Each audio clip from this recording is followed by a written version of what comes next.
Hey, Elia, this is a Social Dream Machine. It's a show all about making your first dollar online, specifically for creators. I'm excited to have you on the show. You're kind of newer, I would say, on your creator journey, but you do really great content all around AI. Today's content was super interesting about an exoskeleton for someone running uphill. So I thought that was really cool. But for those that don't know you, just introduce yourself, tell people what you're up to, and like maybe why you chose to become a creator. My name is Elia. I am based in New York. I am a AI technical consultant. I work with various clients, whether it's the government, whether it's past and current. Um, so whether it's the government, Meta, Airbnb, or some of the work that I've had and have been doing. Um, so I'm a technologist at the end of the day.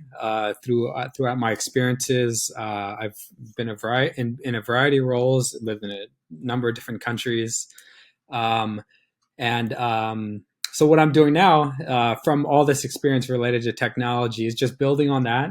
I was focused more on the hardware side of things, like I studied robotics, uh, and then I wanted to pivot more into the software side of things, and this is where web architecture and mobile stuff came in, and so that's where I started out as especially as like product manager. Then I moved more into AI. And in terms of being an AI content creator, this is something new, and we can talk more about that as we go on. I'm assuming you're trying to use LinkedIn to monetize your knowledge of AI. Is that not the case? Because you have really great knowledge, and I feel like each one of your like posts could almost be a newsletter. They're that good. So like that's like why like I know that you're going to do something with it, but do you have a plan to monetize it or for an offer or some sort of thing that you're trying to do? I'm 3 months in my content creation journey, and so one of the big things this year was to start something for myself, especially with all like the layoffs. I've been laid off twice, and so it's not a good feeling to have instability in your work. And so the big catalyst from that experience was to start something of my own, and so content creation was a path. Or just similar to you, going through Dakota Robertson's program of ghostwriting. I didn't exactly know like whether I would get into ghostwriting, but I was like, okay, um, I don't want to just be like a general like personal branding, because I don't really know like what that means like for content creation, as other like cohorts have. So I was like, okay, let me just try ghostwriting, because I mean I do like writing, and I do think I can make AI content. So that's the path that I took. And then in terms of monetization, so as I'm 3 months in, thinking about a few ways, but in terms of my offers, it would be the newsletter route. It could be like through ads, paid tiers, and then also selling my digital products on my newsletter. And those digital products, um, I'm thinking right now, would be tutorials, guides on AI tooling, as well as ChatGPT, um, Gemini, Llama prompts that are useful for work, as well as for your everyday life, to save your time using AI. And so AI productivity is the sell, and in a variety of ways, digitally as well as with coaching, consulting. What about like a cohort? That'd be kind of cool. Like using AI and like targeted towards creators that are just like here's like AIs for like podcast show notes or whatever. I use it all the time actually. I'll use like GPT and like put in like the my show notes, like kind of just like the jacked version of it, and then I'll have it like just kind of help me write it faster. I also use it for like subject line titles of like a YouTube video. I'll say like put said name there along with creative something, and I'll have it like give certain words, and I'll give it a certain amount of like limitations as far as keep this under 10 words, da, da, da, da, give me 20 options. Yeah, and then sometimes I'll even use like Gemini to be like, hey, like rewrite this mobile friendly, and then that'll give me like a better mobile friendly format for like it doesn't always work, it's not perfect, but it helps to give me like more ideas. But a cohort might be kind of cool. Like me and my buddy are building a cohort right now for like podcasting, and we're excited to do it just because like you said, I'm in Dakota, or we just finished up actually this week. Sad actually, because I had such a great time meeting you and like everyone in the cohort, and just seeing everyone like really strive and like just crush it. Like seeing people go from like nothing to like yourself going from like basically like not creating content to having posts that are having 30 to 50 comments. Like that's pretty damn impressive if you think about it. And I don't know. I think that it just made you realize like what really is possible. And like I had a lot of self-doubt. I had a lot of self-limiting beliefs, and I'm like slowly destroying them. You know, like that's I started building because the same sort of thing. I got laid off like too many times, and just didn't like having like instability of work. And I made a vow like when I got laid off the last time in Austin that I would never let this happen again. That I'm going to build a big enough audience that I could either a sell them things, or b like basically just have like people of influence that can get you a job when you need it. And but at the same time, I'm there like rooting for all of my friends like you too. Like to me, seeing everyone else win is like is super powerful. But what have you learned about like this just being a creator? It's definitely it's not easy. There's a lot of not like rejection, but there's a lot of self-doubt. Like how have you approached it psychologically? I think of it as like it's certainly not easy. Especially like I think this is where like paying an expert, somebody who's ahead of you, to learn from them. I think it's very valid to do that. Like especially with something like content creation, the idea is simple. Is like, okay, let me post content about something I like, and do it enough. But in reality, like it takes a lot more than that. Um, with like being consistent. Well, like first of all, like having the courage to think about doing it, and then acting on it. Like whether it's like doing it yourself, or in our case joining a cohort where we're like, okay, we put some skin in the game, we put some money down, we put our time commitment of what we'll do for it. And so I think that's like step one, is like really like starting, right? Like everybody, especially on LinkedIn, says like you need to start, but that's only a part of it. Once you start though, it's like the next thing is like the operations and continuing to do it. And that's almost just as hard. This is where your self-doubt comes in, especially like you have a larger following than me, so much larger. And so for me, like I did have like 1,000-ish followers when I first started, and so but at the same time nobody knew, I didn't post, and so I didn't really get like engagement on my profile. And so that, so the followers didn't really mean much. But like posting daily, that was a big change from my life routine, time boxing what I had to do. And so with LinkedIn, there's like it's a multiple step type of engagement.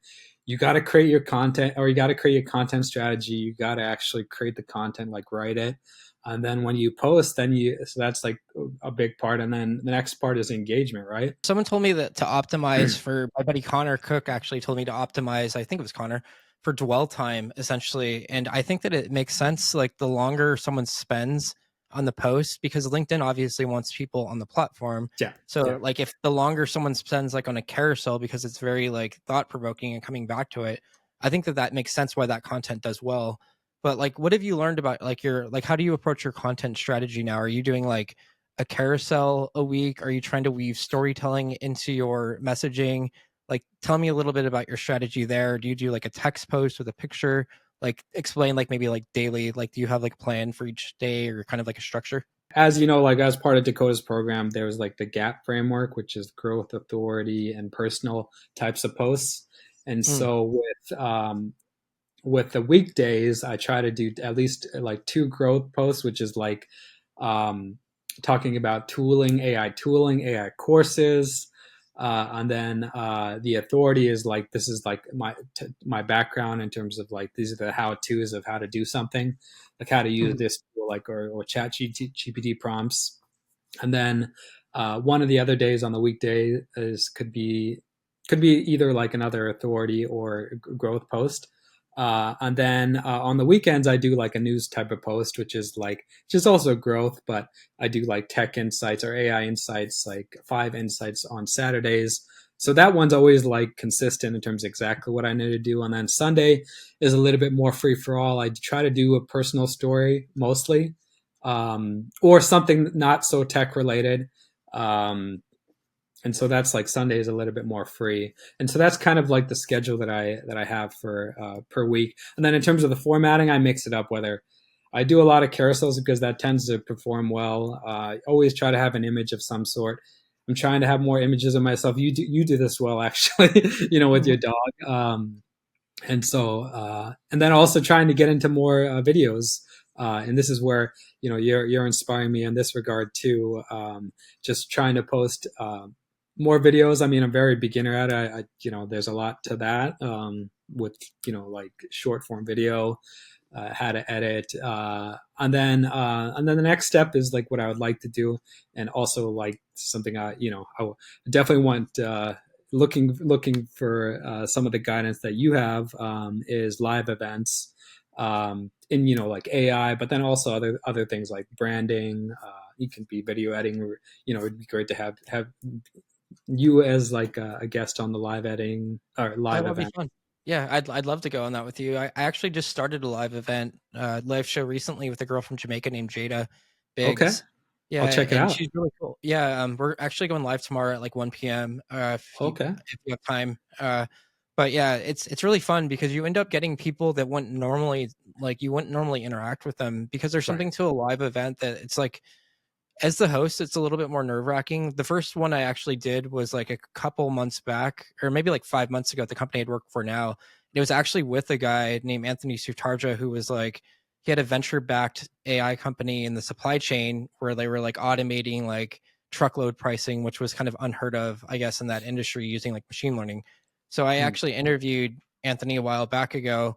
Um, and it was kind of nerve wracking. I did it live with our CEO because I was like, these are two very high, or like at least Anthony was a pretty high profile person, and Hmm. I just had like obviously the stress of our CEO because it was just like a job or whatever. So I was a little bit Yeah. like nervous, but uh, StreamYard's pretty good though. It's pretty easy to use. I could definitely walk you through like how to use that too if you want. It's not very bad.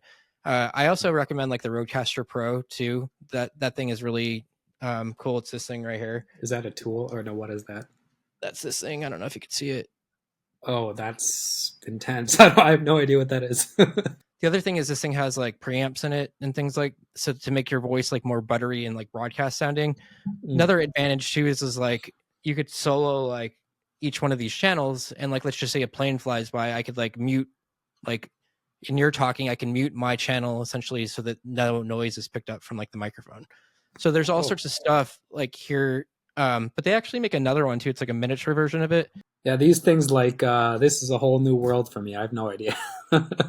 That all that stuff's super fun, but the important part about like video essentially is there's so much communication that is sent through your eyes, and obviously what's the best way to shorten the sales cycle is to build trust, right? And it's way easier to build trust through visual communication and audio communication. Obviously the written stuff's good, but like if you want people to really like you like and really trust you, like you have to get in front of the camera because you become vulnerable, right? Like you could make a mistake and look like an idiot, look like a clown or whatever. So there's a lot of risk involved. And I look at like video like different layers. You got like kind of like the live video, which is like the most risky, but it's also kind of fun because it's just like whatever. You don't have to edit anything. You just sort of like roll with it and let it go.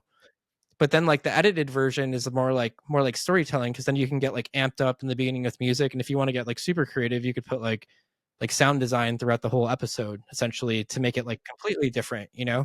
So like yeah, there's different stuff like that. But getting back to like leads too, like how do you look at like getting like leads? So like for me, like I'm in like I coach people how to like make podcasts, so I've noticed that like you sometimes do have to like ask for like for the offer that you're essentially doing. Like I actually hired someone named Zach in the UK. He wears like a pink hoodie to like redesign like a web page for me. So like I'm gonna have just like that flagship offer, and I paid him like 4K essentially to make me like a landing page, which is super pricey, but at the same time, like I wanted it to like be like really good.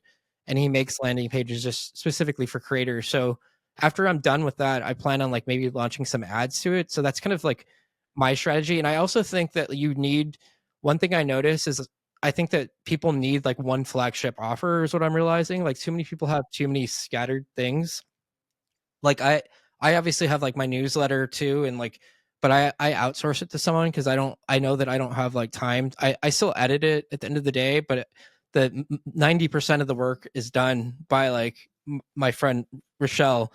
She's my copywriter for like just my newsletter. But I think that honestly, it would probably be better if I did it myself because like if you look at every other big creator, I'm not saying I'm a big creator, but like creators like Dan Coe and all those guys, like they all start from their newsletter and then they break it out into other pieces. So I think it's smarter actually to do it that way. So I'm actually probably doing myself a disservice by not writing my newsletter.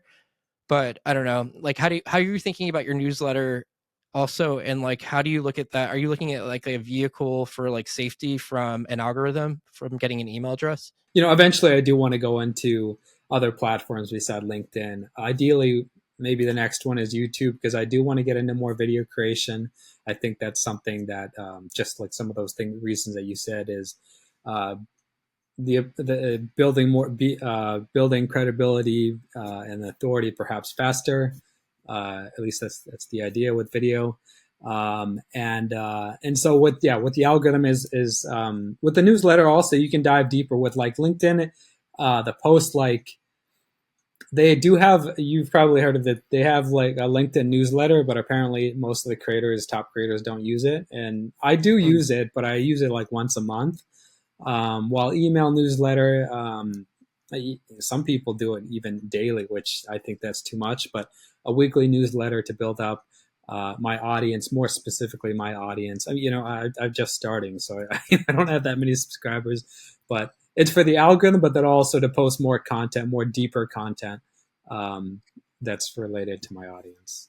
Yeah, I get it. I just started my newsletter. So to be honest, I only have like 15 subscribers, but I literally just started it not very long ago. But I realized the importance of it. It's like anything, right? It's like compounding math. Like you need to have a base of something for it to expand, right? Like, so at some point, like I know that like it's not really about like the amount of subscribers yet. The thing is just another vehicle for building out trust so that when you do have launches and things like that, that you have people that are there that could actually see what you're actually working on and you can go deeper, which I like. And there's certain things that I wouldn't necessarily share on LinkedIn that I'll share in my newsletter, right? Like for example, like getting laid off at the last company, like I did talk about it online and it ended up getting me another gig pretty fast because I reached out on LinkedIn, let people know what happened, and then I ended up getting a job opportunity for a director of marketing at a SaaS company, and then also a ended up becoming a podcast producer for a company, and they basically made the role around me, which I thought was pretty That's bananas. awesome. That's Yeah, so awesome.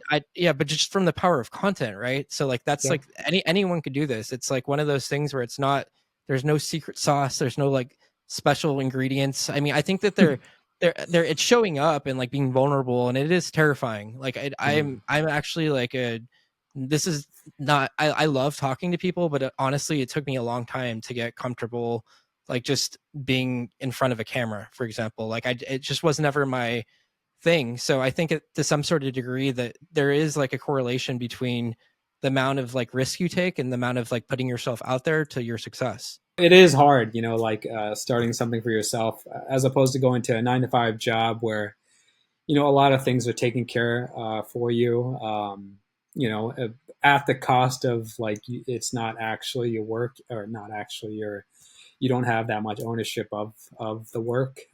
So that's hence, especially in USA, we both live in USA, they, agencies, corporations can hire you at will as well as fire you at will. So, and especially with all these layoffs now, it's like even more.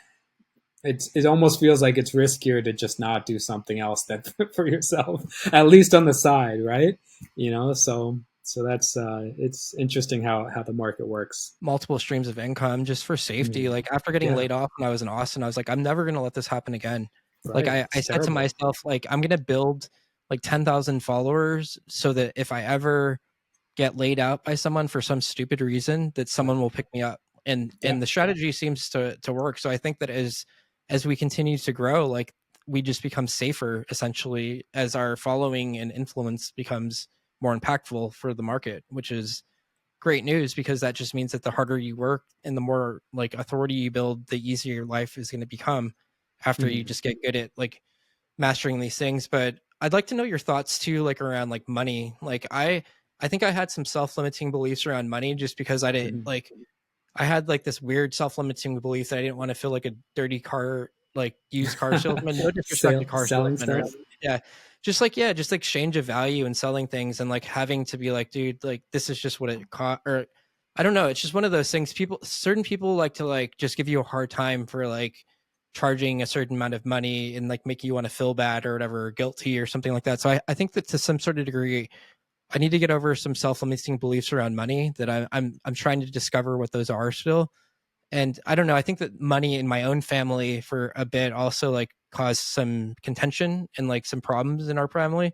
So I Mhm. think that maybe I didn't like it because of that as well, like subconsciously. So I was just wondering like what your thoughts were on money because I think it's important for like business. For me, like since I am still very beginning of my content journey and haven't quite monetized yet, but even before that, like spending on like courses, Dakota's program, or like anything that um, is deemed like somewhat expensive, and like growing up, like I'm originally from Afghanistan, and so coming to this country, my parents, our family was poor.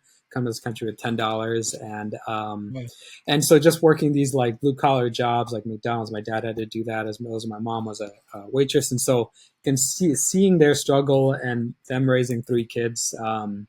Like how reliant on saving money their mentality was really harped in what they're thinking. But as as like I've raised in USA, and then not to beat the dead horse, but like coming back to the fact that like I was laid off twice, and seeing like what am I doing with this money that like I get from my employers. Like I could be I gotta try something else. I gotta put in some money. Gotta put in some skin in the game to take a risk. And and so that was with the content creation journey. But then I also uh, also did the real estate side. Is I just bought a property that I felt like was over what I could afford on a monthly basis. But at the same time, I also thought about renting, and like so that helped change my money aspect of how I feel about money. But in terms of like, I think what maybe you're referring to is like when you're actually selling stuff. You probably I think you're more ahead on that journey in terms of your own content. That's a challenge that I have yet to face. So we'll see. That exchange is always interesting. I could tell you on my own journey, like some people frown upon it, but I work for free for like the Mhm. first couple times. I actually helped two people launch a podcast. One was in Perth in Western Australia, and the other one was like in the UK. So that Mhm. was cool. Like I got to meet people, help them launch their show, and they were pumped on it. Like one guy launched 6 episodes after 6 weeks. So those two things I did for free, and then after that, I basically started charging I think like $150 an hour and then Mhm. kind of it's probably just up from there to be honest. And then it's just like now it's just um working with people usually for several months just to help them like launch their show or like anything around that thing. But it's actually been life changing honestly for me as well because Okay. like just the amount of stuff that like the amount of opportunity that you get just from like putting yourself out there, it's pretty incredible. But I still am working on that process, that exchange of value.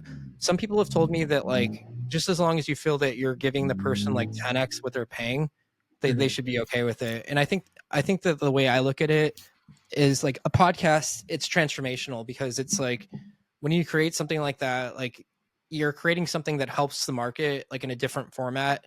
And Yeah. then when you're interviewing people, like I've already like on Social Dream Machine, I've already interviewed Dakota, who made 250K on one launch, Mhm. Jesse Van Brugel, who's got like 40,000 followers on LinkedIn, living all over the world, making several hundred K. I just interviewed Scott Leese, who's seven Mhm. figure creator, makes 2-3 million a year, has a program called Surf and Sales. So the Mhm. thing is like I think that the real sauce, as they call it, is it actually in the guests that are coming through that Oh you're yeah. getting to talk to Yeah. because you're getting exponentially smarter. Like especially imagine you're doing it like with guests on AI and you're talking to all the smartest people in AI and you're interviewing them and then you're making short form content to support that with like cool graphics that even pops even harder, right? So Mhm. it's just another layer of like the spectrum of content essentially, but like it's super fun. But I got like one last question for you because we're coming at 27 minutes here. Mhm. Any sort of books that have inspired you, not necessarily AI driven, but it could be like, I don't know, for me, for example, that book Atomic Habits is really interesting because it's like it talks about like if you have like how much a little small change could make a big difference. But anything you got? I would say Marcus Aurelius is, I think it's just called Stoicisms. But yeah, that book, Meditations? or meditation, sorry, yeah, but Yeah, it's related to good one. Stoicisms. But yeah, that book really helped. I mean, like I'm not huge into like meditation as is, but in terms of the perspective of really controlling what you can control and not worrying so much about what you can't. That was like the gist of what I got from the book. And, you know, it was rephrased a Mm, lot of different ways. But that's that book love helped that. me really put it into perspective. As like you gotta like control what you can control. Like try different things, and you know whatever happens. You know, like as much as you can control. And so that's a book that really resonated with me. And then Atomic Habits is also also a great book too. One last question. How do you view like confidence and how do you look at like having more confidence? Even just showing up now, like putting yourself out there, it's always scary. So like how do you help people that are scared to go on video, say? I think it's just a matter of trying something and seeing like what's the worst that could happen. Like for example, like if somebody like you know you're doing live events, right? Like as well as Mhm. I want to do that too. Is if say like you have a guest on there and the questioning doesn't go well, like what's the worst that can happen? Is like people are not really going to remember the call.